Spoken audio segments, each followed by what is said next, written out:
जय सिया राम दोस्तों। इस वीडियो में हम बात करेंगे emerald tyre manufacture limited company के आईपीओ के बारे में।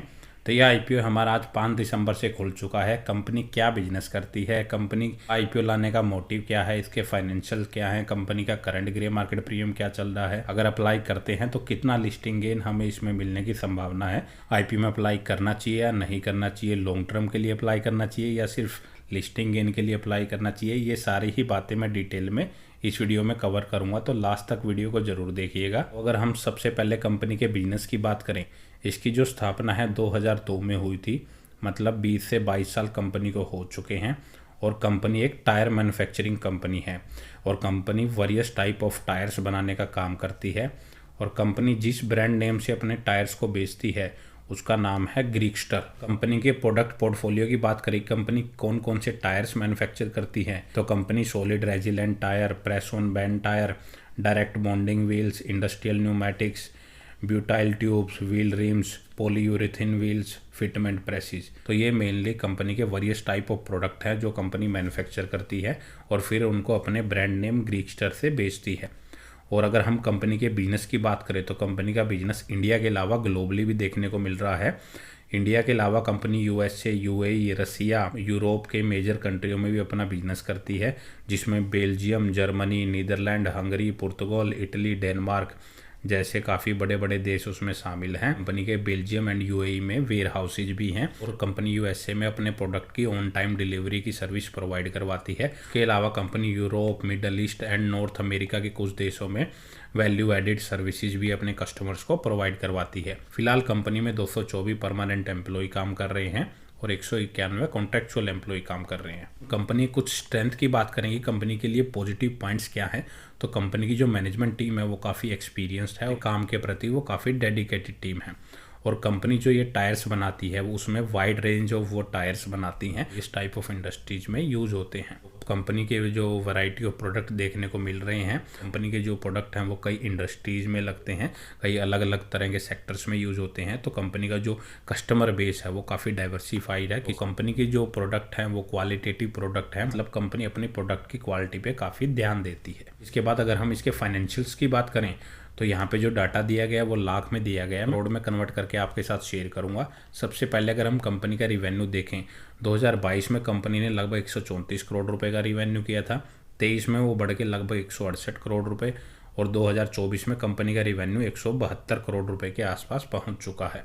तो 134 करोड़ से 3 साल में कंपनी का रिवेन्यू 172 करोड़ रुपए के आसपास पहुंच चुका है और ऑलमोस्ट उसमें 37 से 38 करोड़ रुपए की जंप नजर आ रही है। तो कंपनी का जो रिवेन्यू है वो भी ठीक ठाक रेट से ग्रो कर रहा है। हर साल जो कंपनी का रिवेन्यू है अपने लास्ट ईयर के रिवेन्यू को बीट कर रहा है, तो वह एक पॉजिटिव पॉइंट है कि कंपनी की जो सेल्स है धीरे धीरे करके ही सही लेकिन बढ़ रही है। 2022 में कंपनी का 4.8 करोड़ रुपए का प्रॉफिट था, 23 में वो बढ़ के लगभग 8.9 का हो गया और 2024 में कंपनी का प्रॉफिट लगभग 12.25 करोड़ रुपए के आसपास पहुंच गया। तो 3 सालों में उसके प्रॉफिट में 7 करोड़ रुपए की जंप आ चुकी है, जो कि काफ़ी अच्छा देखने को मिल रहा है कि कंपनी जो काफ़ी छोटी कंपनी है लेकिन उसके जो कंटिन्यूसली अपने प्रॉफिट को बढ़ा रही है। कंपनी के पास फिलहाल लगभग 43.5 करोड़ रुपए के रिजर्व है और उसके अगेंस्ट में कंपनी के ऊपर लगभग 87.5 करोड़ रुपए का कर्जा देखने को मिल रहा है। तो कंपनी के ऊपर रिजर्व से ज़्यादा कर्जा देखने को मिल रहा है, जिसके चलते ही इसका अगर हम डेब्ट टू इक्विटी रेशो देखें तो वो 1.61 का है और इसकी जो मार्केट कैपिटलाइजेशन है वो 185 करोड़ रुपए की है। कंपनी लगभग 15 के मल्टीपल पी पे अपने आईपीओ को लेके आ रही है। अगर हम इसके पी को इसके कंपटीटर से कंपेयर करें कि उनका कितना पी रेशो चल रहा है, तो इसके कंपटीटर्स में बालकृष्णा इंडस्ट्री और टीवीएस श्री चक्र लिमिटेड ये इसके कंपटीटर देखने को मिल रहे हैं।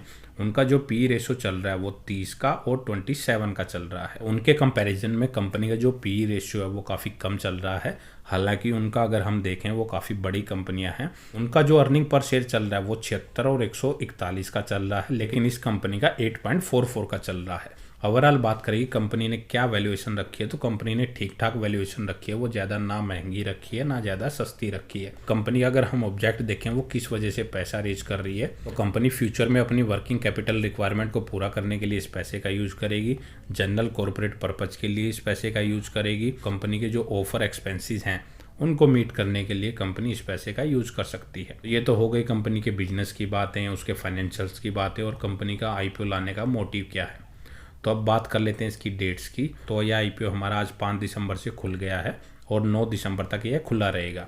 90 से 95 रुपये पर शेयर का इसका प्राइस बैंड है। एक लॉट में आपको इसमें 12 शेयर मिलेंगे और कंपनी टोटल इशू साइज लगभग 49.2 करोड़ रुपए का लेके आई है, जिसमें इस इशू के जरिए लगभग 47.37 करोड़ रुपए मार्केट से रेज कर रही है और बचा हुआ 1.89 करोड़ रुपए ऑफर फॉर सेल के जरिए अपनी हिस्सेदारी मार्केट में बेच रही है। 10 दिसंबर के दिन इसके अलॉटमेंट का पता लगेगा। जिनको अलॉटमेंट नहीं मिलता उनका रिफंड 10 दिसंबर के दिन ही आ जाएगा और जिनको मिल जाएगा उनके शेयर उनके डीमैट अकाउंट में 11 दिसंबर के दिन क्रेडिट हो जाएंगे और 12 दिसंबर के दिन यह शेयर मार्केट में लिस्ट हो जाएगा। और रिटेल कैटेगरी के लिए इसमें लगभग 35% का कोटा रिजर्व रखा गया है और रिटेल कैटेगरी में आप मिनिमम और मैक्सिमम एक ही लॉट अप्लाई कर सकते हैं, जिसके लिए आपको 1,14,000 रुपये इसमें पे करने पड़ेंगे।